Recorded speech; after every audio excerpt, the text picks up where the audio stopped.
Okay, let's unpack this. We're doing a deep dive today into, well, what feels like an intelligence black box for a lot of security professionals. I'm talking about the Chinese cybersphere. And for anyone whose job it is, to defend a network or even set national strategy, the amount of information is just, it's overwhelming. It's deafening. That's the perfect word for it. You're just drowning in noise, in generalized threat data. Right. But what you actually need, what you're desperate for, is that really refined strategic knowledge. Something that gives you months of lead time, not just hours. And that strategic awareness, that is probably the single greatest deficit in global defense right now. I mean, cyber conflict isn't just getting more intense, it's getting more opaque. And that opacity, that's what creates a really critical, really dangerous blind spot for all of us. So we're past the point of treating these things as just technical glitches or isolated Oh, incidents. it's way past it.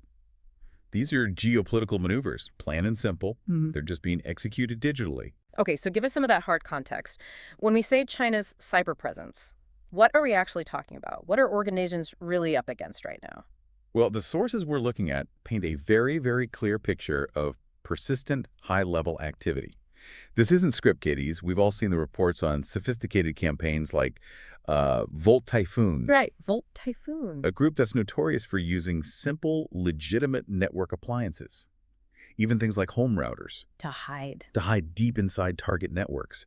They could stay there for months. They're specifically going after U.S. government agencies, critical infrastructure. It's about establishing persistence for a potential future conflict. That idea of establishing persistence is, frankly, terrifying. It's like the digital version of planting a sleeper agent in your most critical systems. That's a perfect analogy. Yeah. And it's not just in the U.S. We've seen documented intrusions deep inside the energy sectors in the Middle East. That shows a clear economic and geopolitical intelligence goal. And what about Asia? Crucially, yes. We're seeing these very targeted, very persistent surveillance campaigns focused on Asia's semiconductor sector. The lifeblood of all modern technology. Exactly. These aren't random attacks. They are strategic, targeted actions with clear goals. Okay, so the threat is active, it's pervasive, and it's highly sophisticated. But here's where this deep dive really begins for me. If these incidents are so dramatic, so visible, why is it so hard to get effective strategic awareness? I mean, why can't a big company just subscribe to a few data feeds and call it a day? Because the core of the problem is fragmentation and a lack of context. For any organization trying to build a real defense, assessing risk in this specific area is uniquely difficult. The intelligence you need on new threats, on internal policies, on operational structures, it's scattered. It's fragmented across different languages, different cultures. And inaccessible internal channels. You can't just look it up. So it sounds like a problem of signal fusion. We have all these dots of information, but we can't connect them into a picture that actually predicts what's coming next.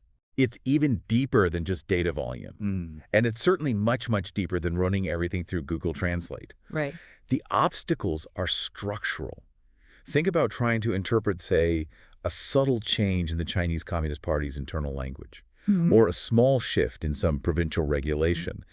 These little things, these often political shifts, they are the early warning signs, The indicators of a change in strategic priority. which then translates directly into new orders, new mandates for state-backed threat actors. So let me see if I've got this. A new environmental rule that looks completely mundane to a compliance officer in the West.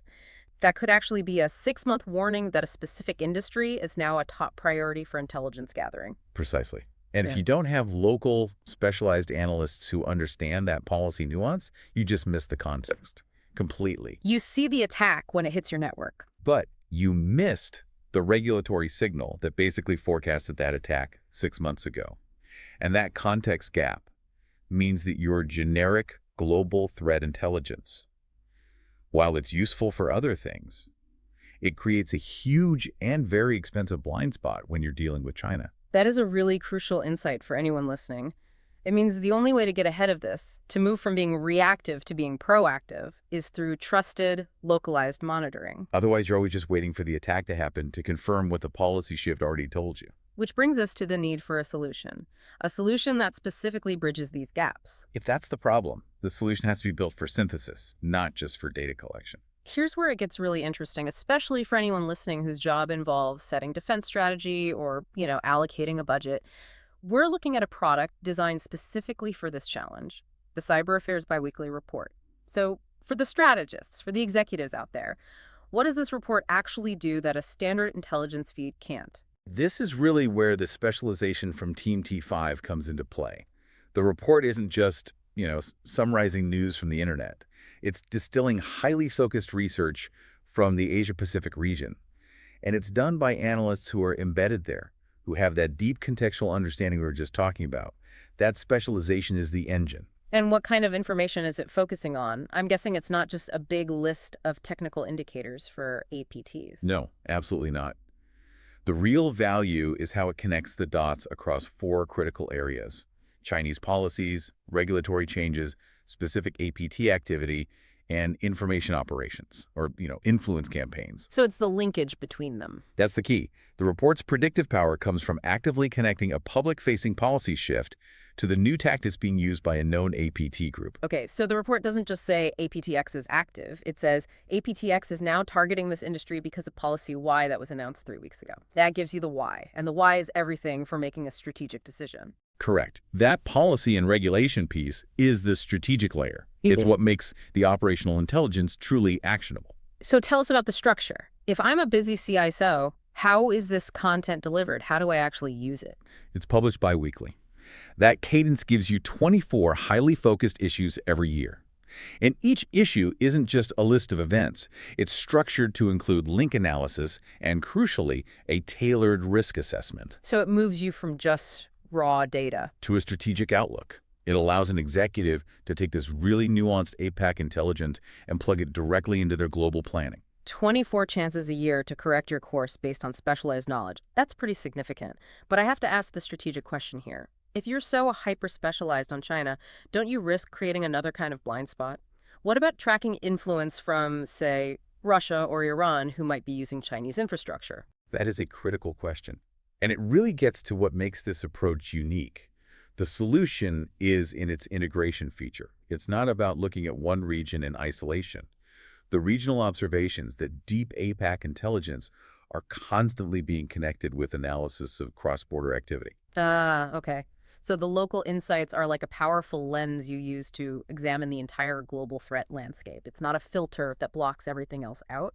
Exactly right. You see the whole ecosystem. The goal is to see the pattern, not just the isolated dots.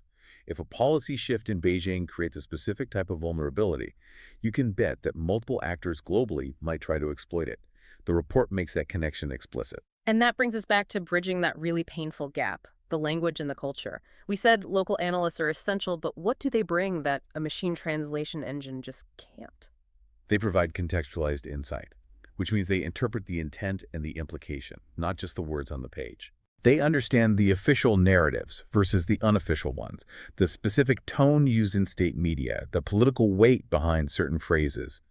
That level of interpretation is what lets an organization identify immediate risks and prioritize where to put their resources. It's the difference between reading a translated document and actually understanding the political mandate behind it. Exactly that. I get the concept, but let's be practical. For a CISO, how do they measure the ROI on contextual analysis versus just, blocking a list of known bad IPs? You need to show that this insight actually stops novel threats. And that's why the final unique piece is about supporting strategy and risk management directly.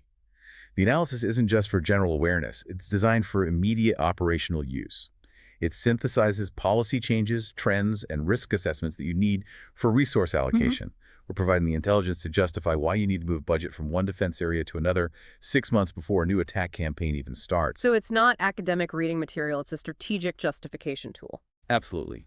The output has to be directly applicable to improving your security posture. So what does this all mean for the people on the front lines? For the executives and the compliance officers dealing with this every day, let's talk about the benefit, where intelligence turns into actual decisive action. Who really benefits most from this kind of clean, synthesized knowledge? Well, it creates huge efficiencies at every level of strategic defense planning, especially in the most critical roles. Let's take CISOs and security strategists. Their main job is managing risk and allocating money. They can use these insights, this link between policy and threat, to dynamically adjust their risk assessments.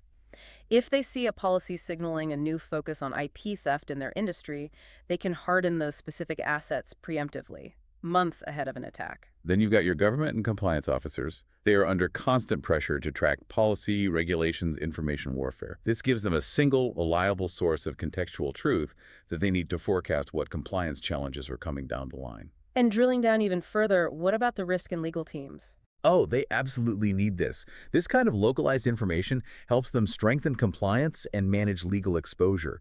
When you apply these insights, you improve your planning efficiency, which, for legal and regulatory work, translates directly into saving a massive amount of time and money. And what about the service providers, the MSSPs?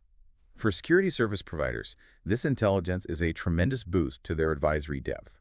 It lets them provide higher value, specialized intel to their own clients who operate in the APAC region.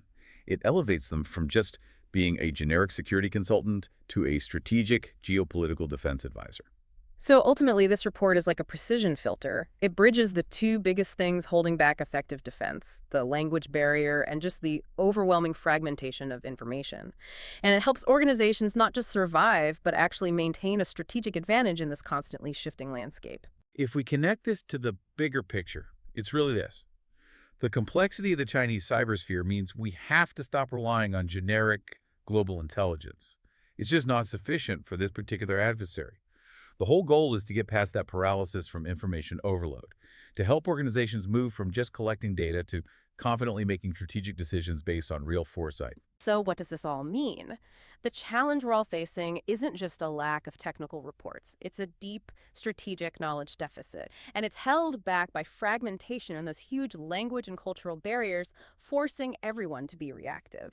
Given that reality, here's the provocative thought for you to consider. The gap between getting intelligence and taking action is where all your risk lives. So if your organization is still relying on generalized information, ask yourself, how quickly can you genuinely leverage high-value, specific intelligence, like the kind of predictive link we've been talking about before? A known policy change or a new APT trend turns from a news headline into a direct, damaging intrusion on your own network. Because the real measure of your defense isn't how fast you respond to an attack, but how far in advance you could forecast the strategic intent that launched it in the first place.